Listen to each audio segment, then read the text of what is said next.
We're back again to discuss and review a Storytellers Vault book. So what are we looking at today?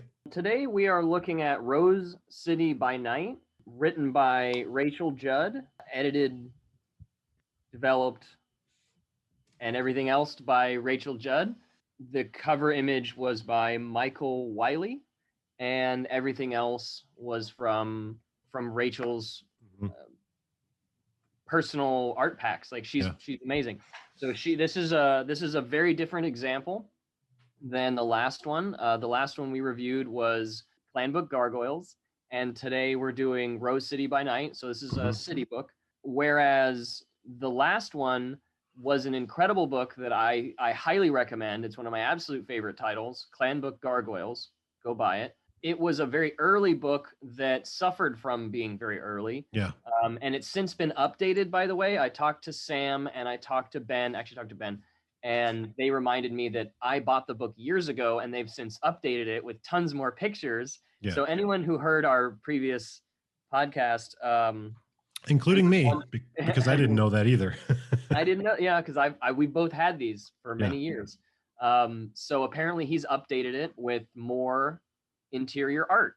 So to anyone who heard the previous podcast and heard me sort of shebang his choice of art, he's since updated it. Yeah, I'll go re-download it, and maybe at the end of one of these in the future we'll do like a little postscript and kind of like give our new impressions of it. I like that that's something that you can do with the Storytellers Vault material. For the most part, once a book is out, by a major publisher, that's it. It's out. They'll publish errata or whatever, but with this, it seems you have more freedom as a creator to kind of like go back and put out updates. Yeah, you do. So me and the Storytellers Vault. I love it very much, and I've never said anything bad about it ever. So not on any podcast or in like any public forum. One of the problems with the Storytellers Vault is that we can't send out a blast to our buyers and say, I've updated my book. Yeah. So that's why I actually didn't know that Ben and Sam had updated Clan Book Gargoyles. So back to the book at hand. So Rose City by Night by Rachel Judd is also a very early book. I bought it right when I found out about the Storytellers Vault. It was one of the very first purchases I ever made. I think this one maybe was my second purchase after Clan Book Gargoyles. It's amazing. It's very different. Rachel is a professional editor. She's an English graduate. She's worked for Onyx Path. I think maybe she's worked for Mophidius or Paradox, but she did work for Onyx Path. Yeah, she's definitely got credits. I highly recommend all of her work. But this is her first one, and this one is very special because it was produced very early when there wasn't a lot of art available on the vault. Because as you may not know, the Storytellers Vault offers free art from the old books for free download for you to use in your books. Art packs from earlier editions, I suppose. Yeah. So because there wasn't a lot of that, she had to improvise, and she did something really incredible. She took photographs and modified them using art filters to make them look like black and white pencil drawings. Yeah. And I think anyone who's ever messed around with those sorts of stencil functions has got, anyone who's read a Werewolf book and messed around with those functions has thought to themselves, oh, I could do that. But if you ever actually try, it's really, really finicky. I have certainly tried. I'm not a graphics designer, but she did it really well. Like, for real, I think of all the people who have ever attempted this that I've seen, she did it the best.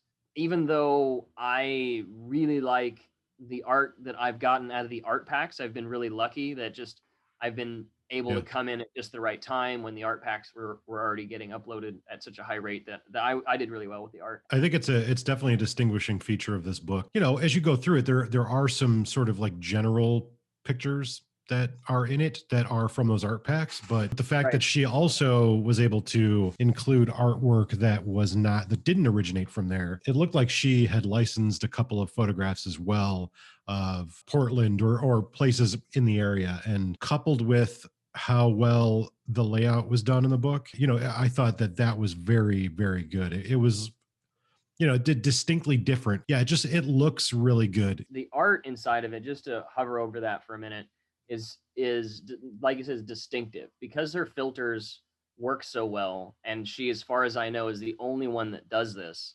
It gives it a very unique feel, and as far as I know, there's no other book like this. So it's just a unique product that aesthetically is different, but good. And for the most part, I'm very critical of the art.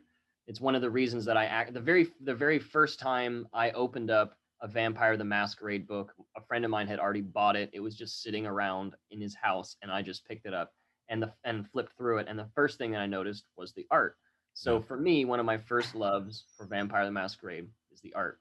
And I'm very critical of the way people use it. I love what she's done, and I would like to see more of it.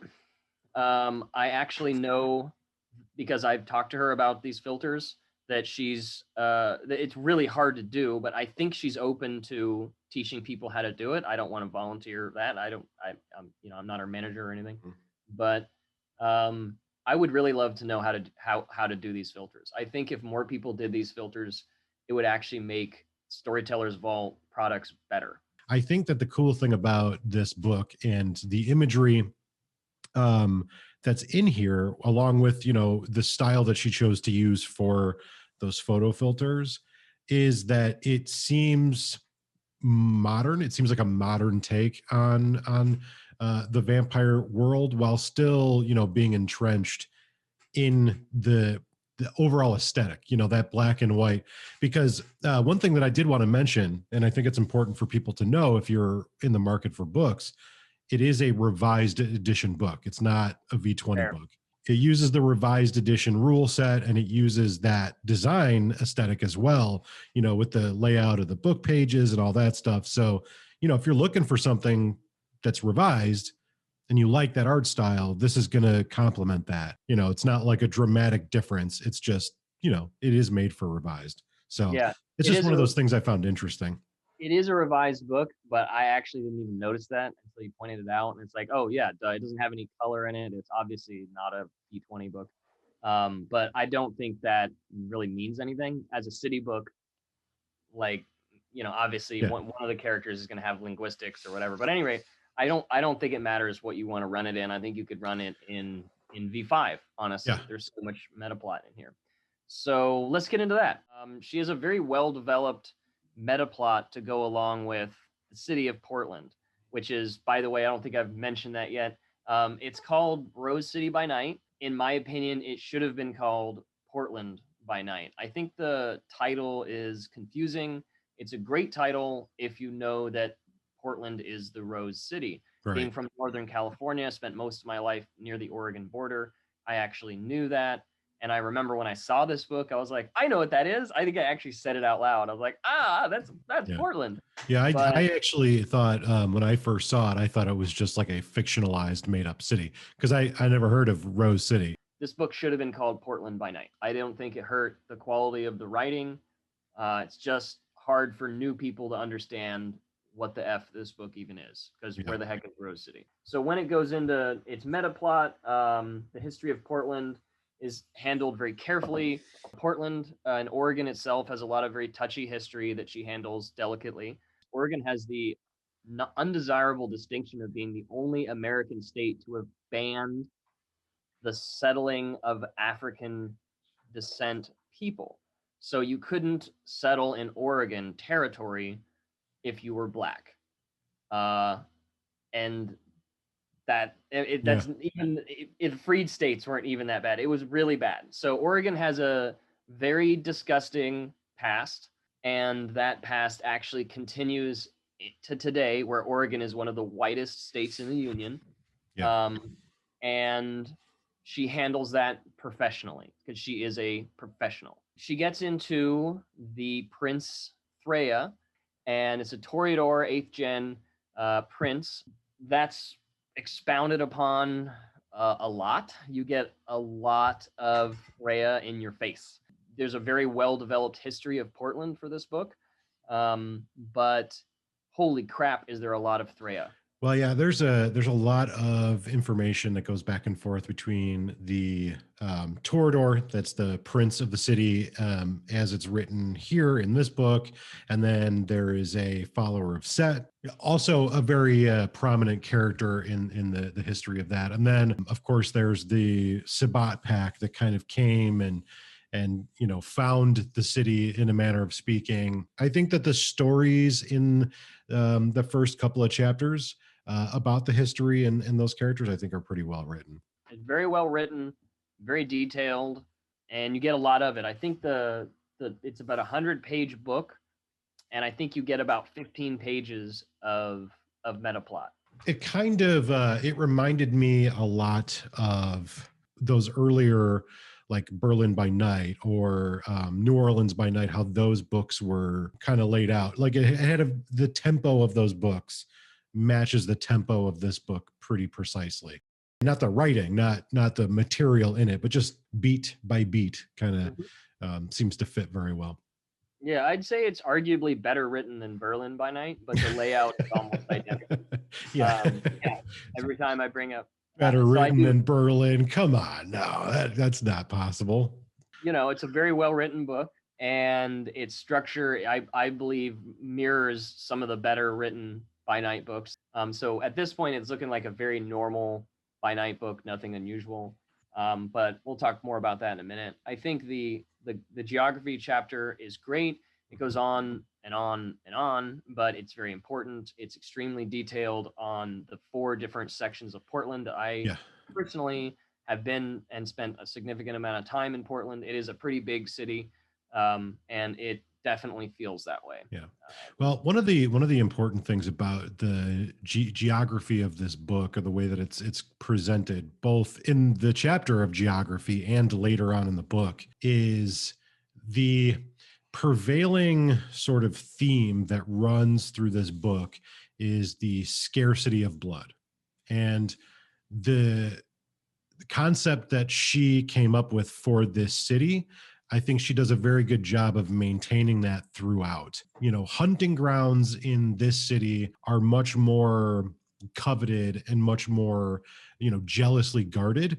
So it's a huge focus of the book, and almost the entirety of the geography kind of breaks down like individual neighborhoods, like where am I going to feed? How am I going to get my blood? I think she did a very good job maintaining that consistency, that through point throughout the book. Your comment about her running theme of blood scarcity throughout couldn't be more accurate. In some subtle way, that's the genius of this book. Is it's not just a by night book. It actually, I can't.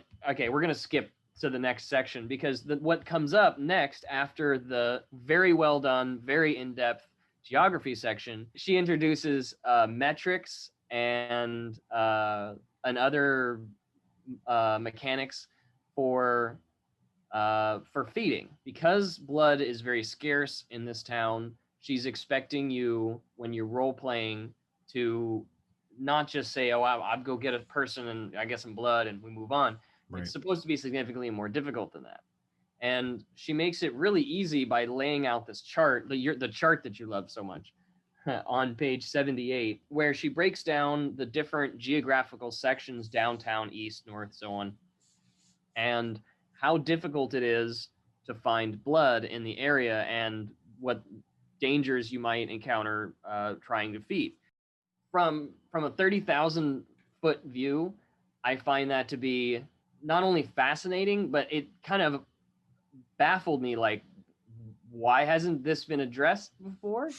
This is a fascinating aspect of the game that is normally handled in like a very small table, like what's the difficulty of feeding, roll your dice, Right. whatever. Right. And it was handled in a very hand wavy, sort of way, which is classic for the storyteller system because it's supposed to be more narrative driven. But let's be honest, like, it gets difficult to sort of keep all that stuff in mind. And if you have a really well dialed in table of, okay, look, you're in this particular section of the city, whether you like it or not, it's very difficult for you to feed right now. And you have, 1 blood point or whatever. Yeah. If you as a storyteller are looking for something that's a little bit more involved and maybe I don't know if realistic is the word to use, but something that like borders on more realistic bookkeeping, but like in a good way, it is a very intricately conceived concept. In that regard, I do appreciate. I felt like there was something to talk about in a critical way with these blood appraisal metrics. I think they're fantastic. I'm gonna preface it with that. Most of my games, feeding is an integral aspect of the game. It's Right. not easy to acquire blood. I don't like the idea that people have, own a blood bank or something Yeah. unrealistic like that. If you really want to do that, let's talk about it. Right. You're gonna have to run a business. You need to have like huge retainer and resources, just to get your stinking blood. You might as well just have a herd. It's much Yeah. easier. Yeah. Of course. Run a cult. It's cheaper. So, any rate, the idea of feeding and the horror of it is a big part of my games. So I didn't think about. I mean, when I saw her blood appraisal section, I was like, "Wow, this is so cool! Like this, I want to use this. Why didn't I come up with this? I'm so jealous." And then it hit me. I was like, "Oh, people are gonna love this," and I'm not in a good way. So I'm curious if this has ever, become a problem for people, that encouraging role playing of feeding, again, for me, is something that I do, and Yeah. I don't have a problem with it. But Yeah. I have heard in some way feeding is not a PC thing to role play. I was curious what you thought about problematic aspects of encouraging feeding in this way. Like I understand certain people have certain things that they don't want to encounter, but to me, feeding is not a stat based system. It is integral to the function of being a vampire. Again, I do think this is a cool system if you're into using these types of systems. But for me, the act of feeding is as easy or as difficult as it needs to be for my story. If I am telling a story about the scarcity of blood, the difficulty of feeding, and that's where I want the focus of my story to be, then I will make feeding more difficult. I will make vitae, I will make blood, mortal blood, more difficult to attain. Yeah, I don't generally use stats or stat-based systems because to me, a part of vampire is the feed. It is feeding on human beings. It is being a monster and trying to not devolve into further and further into your beast. For me, storytelling is best when I have less things, less rules I have to consult with.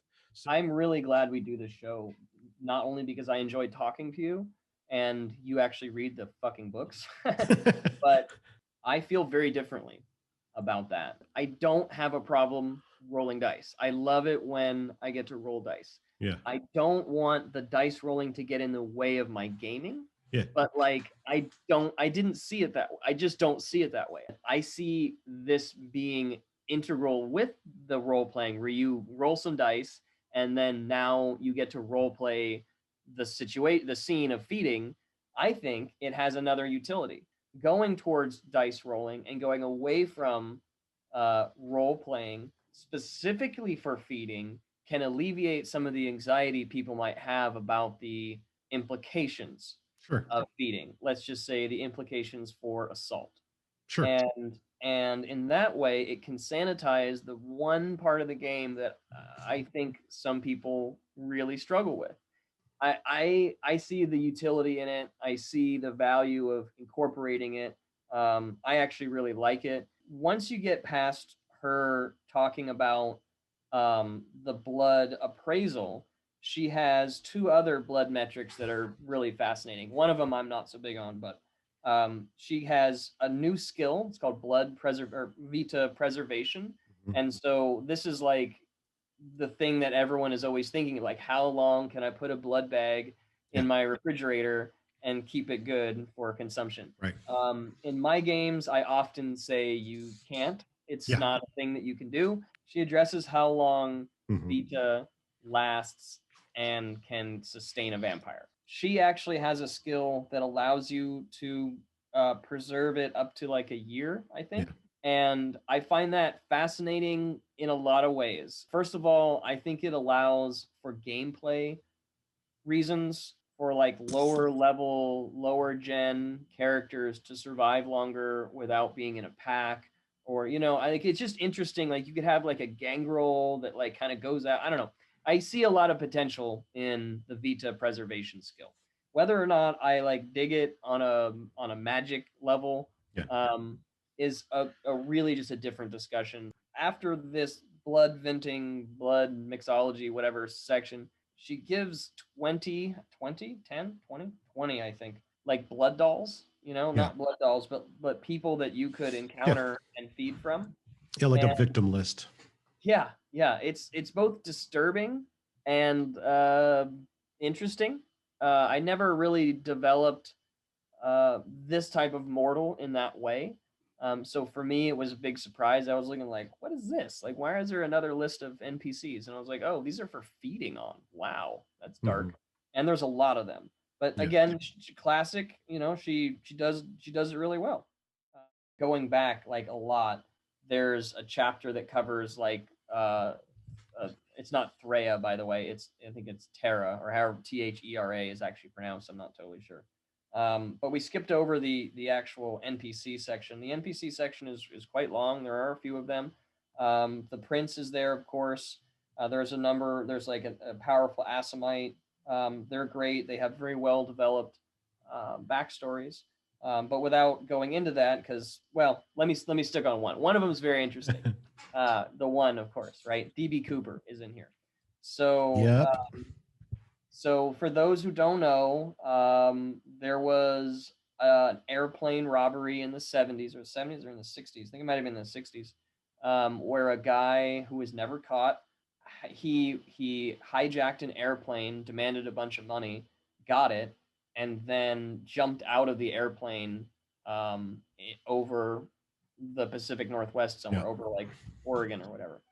And his body was never found, but many years later, just a few years ago, some of the money was found, and it's believed by professional jumpers that he wouldn't have survived. That he was going too fast in Portland by night, also known as Rose City by night. Daniel Cooper is a character. Right. He's Tara's ghoul, and he did that deed for her during like a money crunch. Like she needed some money, and she sent her crazy ass ghoul out to go get some fucking dough, and he got embraced for his good deeds. So he's in here, and she uses the FBI picture of this mysterious character, DB Cooper. Well, before we get into the critical section, which I'm guessing is coming, we're gonna have to get a name for that. This is the critical hit. Critical section. Critical section. Critical section. Critical section. The last chapter is called "As the Blood Flows." Again, hitting the gong of blood scarcity. The author talks about it's a very low-level neonate sort of game. You're introduced to the area. You're going to meet the area kindred. It starts in an Elysium. I'm not going to give away too much, but I think one of the most interesting things about the story is she has baked into the adventure chronicle, a First Nations Methuselah, pre-colonial vampire who wakes up deep in the heart of Mount Hood. And I find that to be very fascinating aspect of the game. I think that's the end of my review. I would say this is one of the best books. I would say this is one of the early books, one of the earliest books. And it doesn't smell like an early book. It doesn't have the sort of early book flavor that Clan Book Gargoyles had. It has a totally unique aesthetic as a result of the talent that went into it by Rachel Judd. Let me now meander into my critical assessment. Critical section. Critical section. Let me reestablish here. One, I think it is a very well written book. I think that it is a very well developed book. I think it looks very nice. It looks like a vampire book. However, here are some things I do not like about it. I like the story that she wrote. However, I do not like how fast and loose that the story, the use of metaplot is. There's a lot of things in here that contradict like current or previous metaplot. Go read the Vancouver Werewolf book, and that'll give you an idea. I'm not saying it's great metaplot. I'm just saying it doesn't utilize that. So I kind of like when people either go all or nothing, and she kind of does a middle of the road thing. She uses Kyle Strathcona. He's like one of the primary driving points, setting the Sabbat.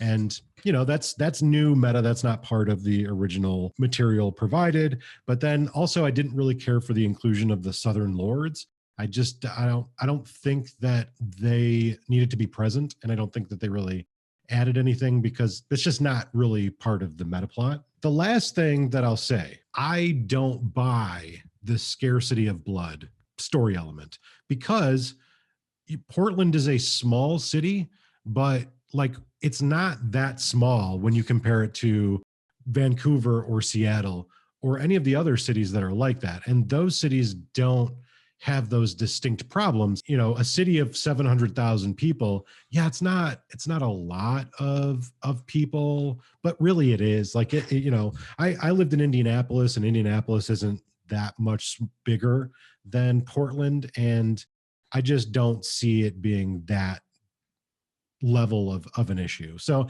that was an element I didn't really care for. That's really about it. There's a Lasombra Anarch that is the Baron of Vancouver. And, I looked up Vancouver because I don't know, like, what is the relation of Vancouver to Portland? I don't know the geography, but there's an entire state of Washington in between the two. And so for me, that element of like Portland and Vancouver being like somehow a concern for each other, like you have the entire state of Washington and Seattle in between the two. So I really didn't buy it. It's like almost a 6-hour drive. So for me, I just don't see it being that big of an importance.